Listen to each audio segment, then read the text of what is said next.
Adventure company Arksen has been making all kinds of strides with its multifaceted approach to all things adventure over the past couple of years. But until now, what its fleet has conspicuously lacked has been a rib.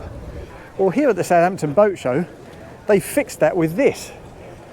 British designed, British built. This is the all-new Arksen 8.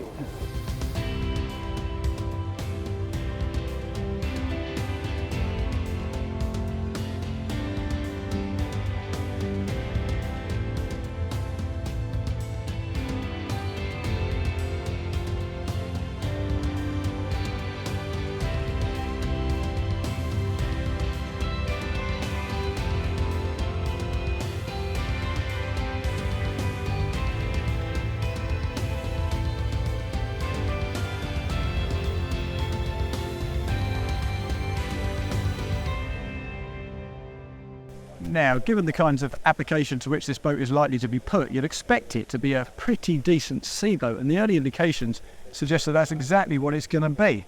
So we have quite a swept shape at the forepeak here, quite a raised bow. We also have fat diameter tubes. They taper a little bit towards the front edge, but not substantially. They're built from Hypalon, of course, very high quality. And there's a squared off nose section here with a step through bow. The entry is pretty fine, and we've got very clean, very sharp, finely resolved spray rails. No steps on this boat. As I say, it's designed to be a proper sea boat. And if I move towards the back end, you'll see we've got a pretty deep V hull. I think that's around about 24-25 degrees. In terms of the engine options for this boat, the showboat comes with this, Yamaha's 350, but you can spec it with as little as a 300, or you can give it a twin rig up to a total of 500 horsepower, in which case you swap the 495 litre tank for a pair of 250 litre tanks for extra redundancy in the system. In terms of performance, well, with the base 300 model, you can expect round about 41 knots out of this boat and a range from that 500 litre tank in the region of 350 nautical miles. But apparently that calculation is made with 100% of the tank capacity. And of course you'd want to save 20% redundancy, so the figure in reality would be slightly lower. With this showboat, the 350 on the transom, you can expect round about 45 knots. They don't know what to expect with the top-end engine rig of twin 250s, but you could certainly expect it to push beyond the 50 knot mark. While we're back here, it's worth noticing this ladder. Now, if that seems like a bit of an afterthought, that is because that's exactly what it is. This is boat number 1 for the show, and in the future, the ladder will be very different. The idea is that they're going to engineer something that will come off the hip of the boat, so you can get in and out of the water away from the engine. You can use that same ladder on the starboard side, and if I quickly clamber up onto this tube and head forward, you'll see that there's a little trough up here at the step through forepeak where that ladder will also presumably fit. So it'll be quite a versatile solution in that regard. In any case, let's move back towards the cockpit, because as you can see, it's a pretty spacious sort of spot. That's part of the aim here, to give you more internal space than you would tend to get on an 8-metre rib. And certainly the space here is helped by the fact that the aft facing seats here are folded up against that wet bar unit. There are some pretty interesting clips here. When I stepped on board at first, I thought maybe you needed some sort of climbing experience to operate those, but they're apparently quite simple. You use a magnet and a little clip, and it's quite easy to do. So if I step into the cockpit and lift open this aft bench, well, there are no rams on that yet. There will be. As I say, this is boat number 1, but as storage spaces go on ribs, this is tremendous. A 450 litre drain space, and a beautiful shape too. You can fit all kinds of gear in there for a day out or a weekend away. And this is quite cool too. These come as standard little scan strut wireless chargers for your phone, just built into these little bulwarks on the side, these little side mouldings that integrate with the tubes. Above that, we've got a nice little armrest, and next to that, a cup holder. Very cool indeed, really well thought through, and all comes as standard, as I say. Now, all these cup holders could do with little drain holes, because if I move forward, you'll see that it's the same story at the helm. You don't want to spend your life sponging seawater out of those. But let's move back towards the cockpit itself and spin around and take a look at the wet bar. Now, obviously, when these seats are folded down, you have space for up to maybe 6 or 7 people, maybe 8 at a push, to sit in this aft cockpit. And there's a table fitting that comes as standard, so you can have lunch or dinner. It's the same story forward, incidentally. The table comes as standard, as does the intel, so you can have a little lounge station for 4 or 5 people, or you can have an all-over bow sunbed. But here, the wet bar itself is quite an interesting piece of equipment. Again, no gas rams on here, not yet. There will be, as I say, this is boat number 1, but we do get a sink, that comes as standard.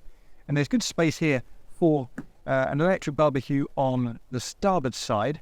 If you opt for that, then you'll also opt for the lithium battery upgrade. And in the centre, there's still space here for a little chest fridge for bottles of wine, just a little wine cooler, well positioned for the people in this aft cockpit. Now you see that it's bookended by big, thick metal struts for this T-top. That, of course, is one of the options on this boat. It's very well constructed, a taut canvas lid on top of this skeletal framework. Provides plenty of shade. And if I move round to the helm station, well, this is a pretty pleasing section of the boat as well. But actually, before we get to that, let's just check this bow out. Check out the other day space on board. Now, in the marketing materials, they tell us that this is good for 5 people, but if you sit yourself there, you'll find that you'll be clashing knees unless you limit that to 4, I think. But there's plenty of space for that table, for that infill. And there's some good storage in here too. If I look forward, well, at the moment, as you can see, you have to unpop these cushions from the side in order to open your anchor locker. That again will be finessed on future models so that it's a simpler job with a gas ram, a one-handed operation. Well, in here, that takes a bit of effort as well because the cushion kind of rubs against itself. But again, that will be resolved on future boats. What we have in here are the battery switches, fire extinguisher, and a little compressor, which is really handy. We got pipes long enough so that you can fill every section of this collar from this position. And because you can pump things up to about 25, 26 psi, you can also inflate your stand-up paddle boards from here. There is, of course, more to this console than just that little locker, though. If you move around to the helm side and spin around, hit this button, the door pops open, and it's a lovely big aperture because it inhabits this entire corner, as you can see. Very easy to step down in there without banging your shoulders or your head.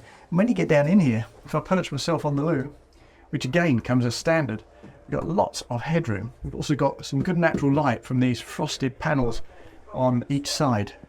A sink down in here beneath that moulding, that plunging moulding for the dash up top.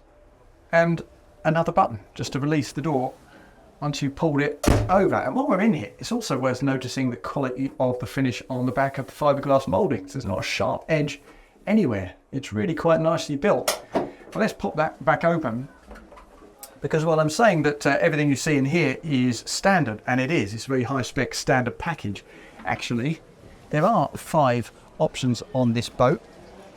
Now, we've seen a couple of them.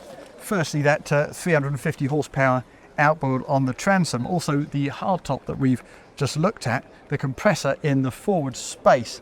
But there are another couple, and one of those is here under the wet bar, something I completely forgot to dip down and look at when we were here. There we are, a nice space beneath the wet bar itself, lined with little canvases that pop down to the deck just to tidy things up.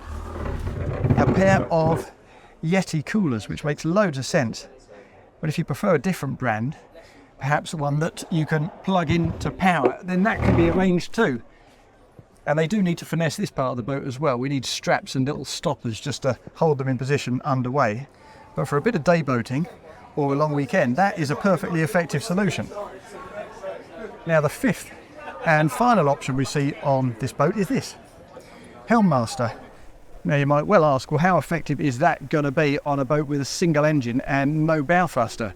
And I've asked exactly the same question because I have no experience of using that on this kind of rig, but they're going to be testing it in a couple of weeks, so they get back to us. In the meantime, what we have here is a helm station offset to port. So as you can see, there's not a lot of space on the port side to make your way forward, more space on that starboard side where that walkway leads you to the bow. But actually, I've climbed up on here, and there are some really good grab rails, one on the upper tier of the dash, another one at the side of the screen with good clearance for your fist, and another one on this T-top, so making your way fore and aft, even on the port side, is a very simple job indeed.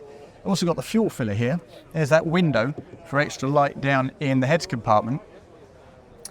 And on the main tier of the dash itself, we've got a pair of 12-inch plotters, another grab rail.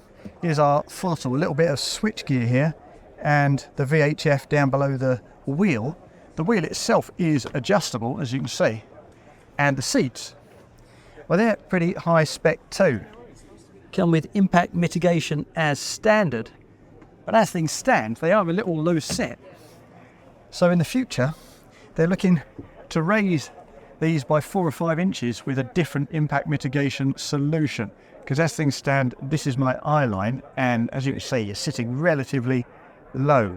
And one other thing to mention while we're here, and I'm not quite sure why this has been done, is the fact that this one-piece screen here has little sort of contours in it, vertical contours that slightly warp your vision as you look forward. It's not a major thing, but if it were my boat, I'd find that quite aggravating. So that is the new Arksen 8. Now, Arksen is very much a premium brand as well as an adventure one, so the price you might expect to be relatively challenging. And I guess you could say that at £200,000 for the base package, including VAT with that F300, it is, but actually, as I pointed out walking around the boat, it is a very high spec standard package. It does come with a deck layout that enables you to tailor it to your needs. And it's also a very well built, high quality piece of equipment, particularly for a boat number one. And the fact that buying a boat like this gets you access to the Arksen infrastructure, so you can use your boat in a more adventurous and committed way, could very well make this a really appealing package to a lot of people. If you enjoy the idea of this first of Arksen's new adventure ribs, then please do comment in the space below. If you've enjoyed the video, hit like, and if you want more videos like this, then please do subscribe to the Motorboat and Yachting channel.